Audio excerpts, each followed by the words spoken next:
AI itu adalah tadi personal assistant untuk belajar. Karena kalau guru itu adalah someone yang bisa tadi memberikan wisdom. Sama. Jadi kita itu ada emotion sensor. Bahkan ini kita. Wih, apa itu? Jadi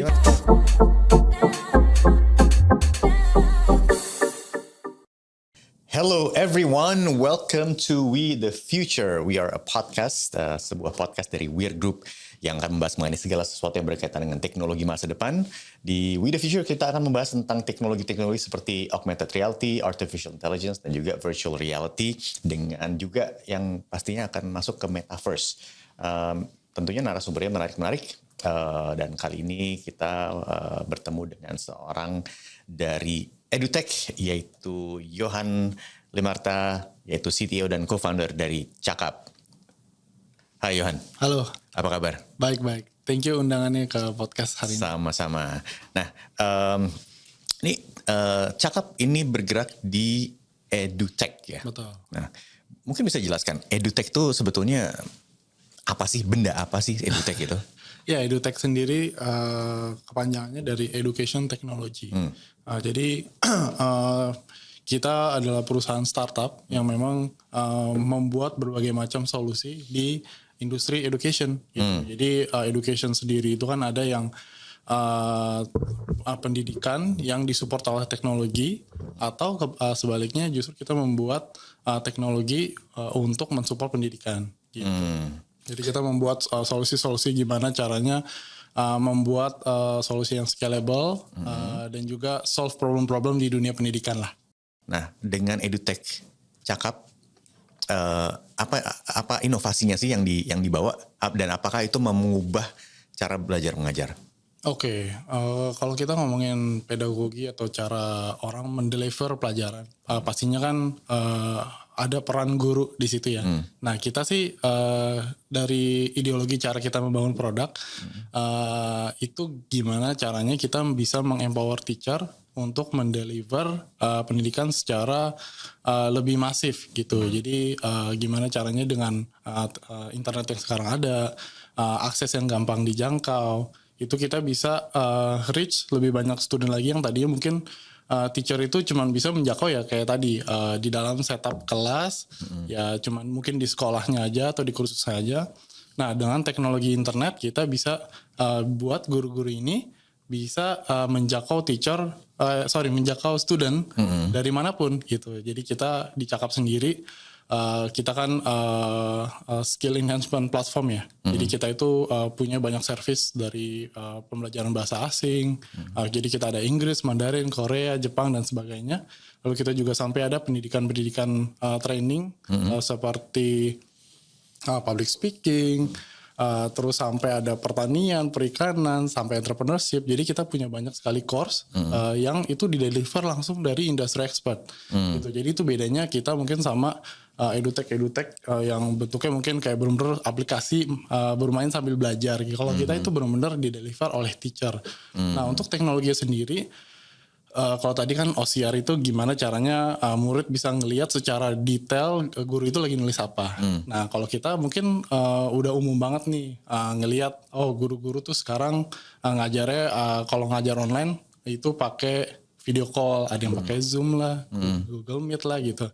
Nah, itu di mana kita ngebangun sebuah virtual classroom yang kita buat banyak supporting sistemnya di situ. Jadi nggak cuma video call aja. Pasti yang umum juga kayak share screen, jadi guru bisa ngasih lihat apa yang lagi mau deliver. Lalu kita juga tambahin banyak fitur lain, kayak misalkan fitur reward, jadi bisa dibuat kayak ada game-gamenya, lalu siapa yang berhasil jawab duluan dapat skor gitu kan. Terus ada quiz, ada survei, terus ya tadi ada game-game dalam kelas. Itu gimana kita ngebangun learning experience yang lebih engaging gitu dibandingkan kelas-kelas tradisional yang mungkin sifatnya lebih one way ya. Jadi dari guru ngajar ke muridnya. Kalau ini guru dan murid, baik itu private class ataupun group class, juga bisa saling berinteraksi satu sama lain gitu dalam setup kelas gitu sih. Oke. Nah, Cakap sudah berapa lama beroperasi? Kita udah dari 2014. Wow. Jadi 2014 nggak muda lagi. Ya. Udah nggak muda lagi. Kayaknya dulu masih muda ya, Johan juga. Iya, ya. Oh, it's not that long ago. Ngomongin data dan akses, dari 2014 sampai sekarang, secara data bisa dilihat nggak pengguna cakap ini yang memanfaatkan untuk belajar dengan menggunakan cakap itu ada di mana posisi lokasinya? Oke, kalau ngomongin student demografi kita, sebenarnya mirip-mirip juga dengan daya beli ya dari penduduk Indonesia itu sendiri. Jadi kalau ngomongin, karena kan produk-produk kita nggak semuanya gratis, banyak juga yang berbayar gitu. Dan murid-murid kita itu paling banyak memang masih di Pulau Jawa. Nah di situ kita lihat sebetulnya masih banyak sekali peluang dari kita untuk expand. Kalau ngomongin growth dari studentnya sendiri, kita ngelihat ada masif inflection dari adaptasi penggunaan education technology itu sejak COVID. Jadi kita ngelihat ya mungkin karena dipaksa keadaan juga ya, semua orang harus working from home, study from home juga anak-anak gitu ya. Kita lihat bisa dibilang Indonesia itu mengalami akselerasi 3-5 tahun dari seharusnya, di mana adaptasinya kan slowly gitu ya. Tapi karena dipaksa semuanya harus belajar atau kerja menggunakan internet supaya pekerjaan tetap jalan. Nah itu semua orang langsung banyak yang mencari solusi-solusi gimana sih anak saya bisa tetap belajar, gimana sih saya tetap masih bisa belajar hal-hal baru tanpa harus datengin trainer gitu atau coach gitu kan, menggunakan teknologi-teknologi atau solusi internet yang ada. Gitu. Jadi kita ngelihat grow-nya itu signifikan. Bahkan cakap sendiri sejak 2019 itu dalam 2 tahun kita growing lebih dari 4.000%. Wow. Ya, jadi itu masa-masa growth kita super high banget sih during those 2 years. Apakah ada rencana untuk untuk menciptakan sesuatu yang lebih interaktif dengan menggunakan teknologi itu misalnya, atau misalnya dengan ini, apakah ada dalam pipeline-nya untuk membuat suatu AI teacher gitu, misalnya artificial intelligence teacher. Jadi misalnya sampai si anak bisa sesuatu gitu. Ya, oke. Mungkin kalau kita ngomongin tadi AI itu menarik banget, itu topik yang lagi panas-panasnya sih sekarang tentang AI. Bahkan banyak juga yang worry, wah dengan adanya AI, future of education seperti apa nih? Nanti anak-anak semuanya tinggal tanya aja dapat jawaban, nanti ngerjain PR di sekolah gimana gitu kan. Tinggal tanya dapat jawaban, bisa dapat nilai 100 gitu. Dan sudah terjadi Betul, exactly. Nah itu justru yang kita ngelihat jadi katalis ya, penggunaan AI itu menjadi sangat-sangat mudah, di mana pastinya ini bakal nge-enforce sistem pendidikan yang sekarang untuk bisa berevolusi. Karena kalau kita ngomongin tentang pembelajaran yang tradisional gitu ya, kan pasti metodenya satu guru bisa ngajar sampai 30 murid, bahkan sampai ada satu kelas 40-50 murid, bahkan kalau di kampus bisa sampai 100 murid di satu hall gitu ya. Tapi kalau kita ngelihat effectiveness dari belajar, itu paling efektif itu adalah kelas one-on-one coaching. Karena bisa langsung dapat feedback langsung, ada salah apa bisa langsung dibenerin, ada improvement apa bisa langsung disuggest. Nah itu dimana dengan adanya AI, bayangin ini bisa membuat one-on-one coaching itu jauh lebih efektif. Karena bisa dibilang kita dapat a very very smart personal assistant yang bisa ngebantu kita untuk bisa belajar sesuatu. Of course ada juga nih worry-nya, berarti nanti nggak perlu ada guru lagi dong gitu kan. Nah, tapi justru kita ngelihat AI itu adalah tadi personal assistant untuk belajar. Karena kalau guru itu adalah someone yang bisa tadi memberikan wisdom, memberikan motivasi kenapa harus bisa belajar, memberikan pengalaman-pengalaman. Sedangkan kalau AI itu yang bisa mendeteksi gimana untuk belajar bisa lebih efektif. Gitu. Nah itu yang kita sebenarnya lagi bangun juga.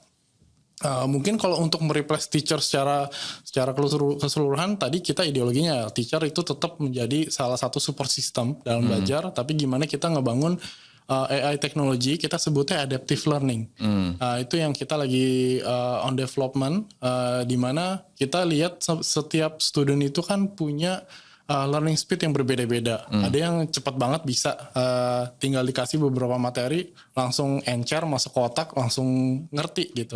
Tapi ada yang mungkin ada kesulitan di beberapa segmen dari pembelajaran, itu yang kita deteksi. Oh, ada kekurangan di sini, kita kasih lebih banyak materi di that specific segmen. Lalu kita kasih exercise untuk nge-stimulate mereka supaya lebih ngerti gitu.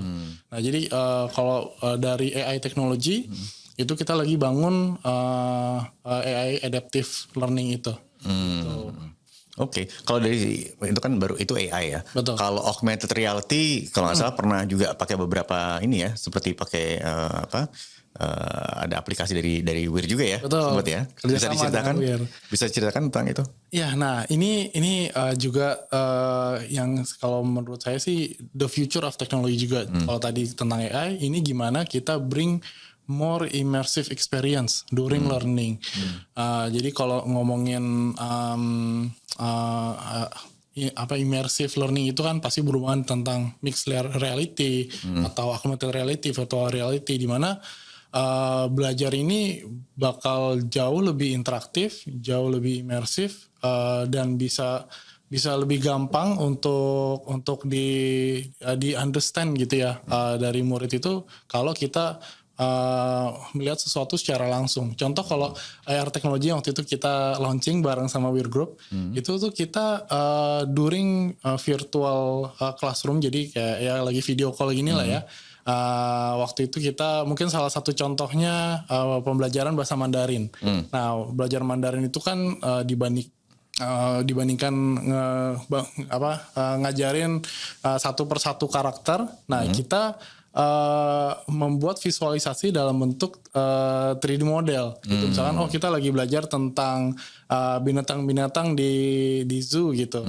Nah, kita sebut ini macan gitu. Nah, itu kita langsung munculin macannya. Macannya bisa interaksi juga sama studentnya. Nah, ini yang membuat attention dari murid itu juga lebih tinggi gitu. Karena bisa interact nih, nggak cuma dengan gurunya aja, tapi dengan objek yang lagi dipelajari. Gitu. Itu salah satu implementasi AR yang kita lihat lumayan successful ya. Anak-anak itu suka. Gitu. Okay. That's great. Kalau untuk virtual reality kayak gimana? Nah, itu pernah juga pernah dibawa ke Davos juga ya? Sebelumnya ya. Betul. Bareng sama Weir juga tuh. Oh, oke. Luar biasa. Jadi kita bikin beberapa prototype lah untuk virtual learning, virtual reality learning. Jadi menggunakan VR headset. Di mana kita ngeliat justru ini benar-benar future of learning juga nih. Kalau tadi itu kan untuk supporting gimana untuk buat journey yang bisa lebih personalized. Kalau VR itu gimana cara kita ngedeliver learning supaya lebih personalized dan immersive. Gitu. Nah, kita lihat VR ini ada banyak sih study case-nya. Kayak misalkan kita dari bidang kedokteran misalkan. Kalau dalam VR itu kalau realnya itu kan sampai harus ada organ-organ yang asli untuk dibedah gitu ya. Itu kan sangat-sangat costly. Sedangkan kalau di virtual reality itu dengan menggunakan Google kita bisa menggunakan simulasi yang hampir sama dengan realnya gitu. Di mana di situ kita bisa ciptain banyak banget skenario. Oh, kalau ngebedah di sini harus slice di sini, harus sambung ke sini. Itu semuanya bisa disimulasikan di dalam VR. Dan kita lihat VR ini membuat student itu jauh lebih ngerti dibandingkan cuma nonton video atau cuma baca thesis gitu ya. Kalau ini benar-benar interaksi langsung, praktek langsung gitu. Dan ini membuat banyak case-case yang mungkin terlalu mahal atau bahkan impossible untuk bisa. Misalkan simulasi terbang ke bulan gitu. Atau simulasi masuk ke underwater atau misalnya teknisi ini ada training teknisi untuk membetulkan sebuah mesin yang sangat kompleks gitu. Jadi dibandingkan ngutak-atik mesinnya langsung bisa rusak. Nah, ini kita coba simulasikan melalui VR learning gitu. Oke, kalau dari kita barusan ngomong sedikit tentang ini ya penggunaannya dan juga ada ini ya showcase di luar negeri. Nah ini sepertinya Cakap baru balik nih dari India untuk Iya. G20 Summit. Nanti. Ada apa ini? Apa yang dibawa ke sana dan apa yang dipelajari? Apalagi India kan juga cukup terkenal dengan edutech gitu. Nah, gimana tuh Yohan? Oke, ya kebetulan kemarin dapat kesempatan ya sebagai salah satu delegasi dari Indonesia untuk datang ke salah satu event G20. Namanya itu Startup 20. Nah, jadi kita waktu itu saya juga dapat kesempatan untuk speak di salah satu eventnya. Dan sebenarnya agendanya itu adalah dari Startup 20 ini ya. Itu gimana caranya kita dari negara-negara yang kolaborasi di G20 ini bisa saling kolaborasi karena kalau kita ngomongin tentang startup ekosistem itu kan sangat disruptif di mana bisa menciptakan inovasi-inovasi baru, very scalable dan membantu perekonomian dari negaranya itu juga. Karena dari goal dari Startup 20 ini itu gimana caranya para country leaders, policy makers dan juga pemain dalam industrinya itu bisa saling kolaborasi dan saling suportif gitu. Karena kalau kita ngomongin skala yang lebih masif lagi, pastinya gimana caranya negara-negara antar G20 ini bisa saling kolaborasi lah dengan polisi-polisi yang ada supaya dimudahkan untuk collaborate dibandingkan sangat inklusif tiap negaranya gitu kan. Kalau kita bisa kolaborasi, pastinya nanti juga bisa attract more investors juga untuk invest di para entrepreneurs ini gitu sih. Dan di sana kita ya ngasih aspirasi lah gimana Cakap bisa growing sampai sekarang ini dengan ya adanya dukungan dari pemerintah juga, lalu juga dukungan dari komunitas-komunitas startup dan itu pasti bisa dibuat lebih masif lagi kalau komunitas itu, polisi itu bisa lebih dibuat lebih luas lagi antar negara gitu. Ngomong-ngomong mengenai akademinya ini sebetulnya ini berupa course juga atau sebagai apa atau ada berapa lama bisa diceritakan sedikit mengenai si course tersebut? Oke, jadi Cakap Teacher Academy itu kita program sekitar 3 bulan. Jadi itu memang courses yang kita sediain buat guru-guru yang tertarik untuk jadi digital teacher lah gitu. Jadi kita tadi training selama 3 bulan. Bahkan kita kasih mereka juga untuk kesempatan untuk jadi guru juga di Cakap gitu. Jadi nggak cuman belajar doang, tapi kita juga kasih opportunity untuk kerja gitu sih, dan juga certified gitu sih. Kita itu ada emotion sensor bahkan ini kita. Wih, apa itu? Jadi Gimana, kita gimana? lagi implement di dalam kelas kita jadi during video call kelas itu kita bisa identifikasi setiap student itu attention span-nya gimana, mereka ngelihat ke layar terus atau enggak, mereka buka-buka browser yang lain atau enggak, terus mereka itu secara mimik muka itu fokus atau bosen atau apa itu kita juga tracking. Jadi kita lagi bereksperimen gimana caranya delivery itu bisa maksimal dengan menggunakan emotion tracking ini gitu. Itu gimana caranya? Pakai kamera? Pakai kamera Saja. Karena kelas-kelas kita itu semuanya kelas virtual yang memang mengharuskan nyalain kamera gitu. Oke. Kalau dari sisi apakah mungkin nge-track juga misalnya dari heart rate atau apa gitu? Nah itu menarik tuh. Jadi kita lihat kalau saat ini di Cakap sih memang belum ya. Belum, oke. Tapi kalau kita ngomongin tentang penggunaan IoT di dalam kelas, itu kita lihat di Indonesia memang masih belum diaplikasikan. Tapi kita ngeliat di negara-negara develop seperti kayak di Singapura, di China, itu government very support untuk banyak riset-riset gimana caranya membuat kelas baik itu online maupun offline supaya lebih engaging dan lebih efektif. Jadi banyak banget tuh. Jadi sekolah-sekolah mengharuskan anak-anak itu menggunakan beberapa IoT device. Kayak contohnya ada yang kayak Bando gitu, itu bisa ngedetect matanya, bisa ngedetect interaksi waktu kelas, attendance waktu di dalam kelas. Itu semuanya bisa ke-report langsung jadi laporan hasil kelas. Even bisa langsung nge-summarize kasih ke orang tuanya dan ke gurunya. Gitu. Jadi banyak banget teknologi-teknologi IoT yang udah mulai diterapin buat eksperimen lah ya. Karena kan kalau kita mau ngedeliver materi untuk tahu itu efektif apa enggak kan kita harus ukur, di mana kalau traditional way itu ya berdasarkan waktu ujiannya aja. Ya kan, sedangkan faktor yang membuat orang bisa sampai berhasil di ujiannya kan banyak.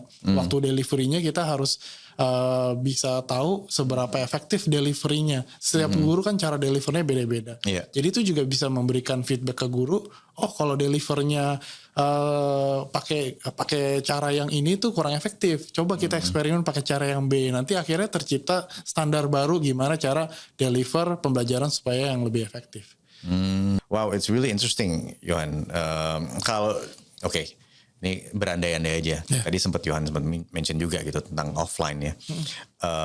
IoT teaching di offline itu, is that something yang Cakap juga bereksperimen? Is this something that you do di R&D-nya Cakap gitu? Bahwa gimana caranya kita menciptakan super student dengan menggunakan IoT, di mana orangnya memang datang ke Cakap Center of Excellence misalnya, di mana mereka dipasangin berbagai sensor-sensor dan IoT gitu. Yeah. Is that something that you have? Maybe the mad scientist CTO here lagi pikirkan juga? Ya, itu memang bakal jadi salah satu produk kita yang sebentar lagi kita akan launching. Jadi kita memang lagi mendevelop lah beberapa fitur-fitur baru karena kita ngelihat eranya post COVID ini. Itu trennya mulai berubah lagi. Kalau tadinya semuanya offline, orang nggak terlalu aware dengan apa itu online learning, lalu shifting semuanya nyarinya online learning. Nah sekarang marketnya mulai berubah lagi. Ada yang udah jenuh sama online learning, ada yang mau mulai explore lagi yang offline learning. Jadi kita lihat di negara-negara yang berkembang lainnya, bahkan kayak di India yang edutech itu very massive, tren barunya itu justru di blended learning. Dimana gimana kita itu menciptakan produk-produk yang mengkombinasikan antara online learning dengan offline learning. Karena sebetulnya ya banyak lah benefit dari offline learning itu sendiri kan, ketemu orang langsung, bisa ada sosialisasinya, lalu bisa langsung konsultasi juga dengan guru. Nah experience itu yang agak missing lah di online learning. Nah itu kita lagi ngedevelop produk blended learning di mana kita bisa mengkombinasikan itu. Jadi ada kelas-kelas yang kita rasa efektif untuk online learning itu tetap online aja, tapi ada yang diperlukan untuk ke center juga, yang untuk praktek langsung, untuk role play langsung gitu. Nah itu yang kita lagi on develop, untuk IoT-nya pasti menyusul. Seru banget. Ini kalau ngobrol kayak gini nggak kelar-kelar nih. I think we need ini ya, mungkin kayaknya perlu episode berikutnya nih. Yuk. dengan Johan, dengan Cakap. Thanks so much Johan Limerta, CTO dan co-founder dari Cakap. Very insightful. It's really exciting to speak to you tentang ini juga, dan you're very passionate about this field, education and edutech. Semoga lebih banyak lagi inovasi-inovasinya yang bisa kita nikmati semuanya ya, dan juga bisa menjadi tool yang efektif. Yeah. Because we want to spend quality time for other things juga. Tapi kita pengen jadi pintar juga kan. Yeah. We always want to upskill. Yeah. Thanks so much. Yeah. Happy to be here. Thank you. Thank you. And that's all for today's episode of We the Future podcast. Thank you for listening. Show some love by leaving a review dan juga like juga. Follow kita di Weir Group @WeirGroupID di social media, di We the Future podcast, channel YouTube Weir Group, dan juga selalu untuk bisa terupdate dengan episode lainnya dari We the Future podcast. Sampai ketemu di episode berikutnya. Saya Yasha Hattab. I'll see you.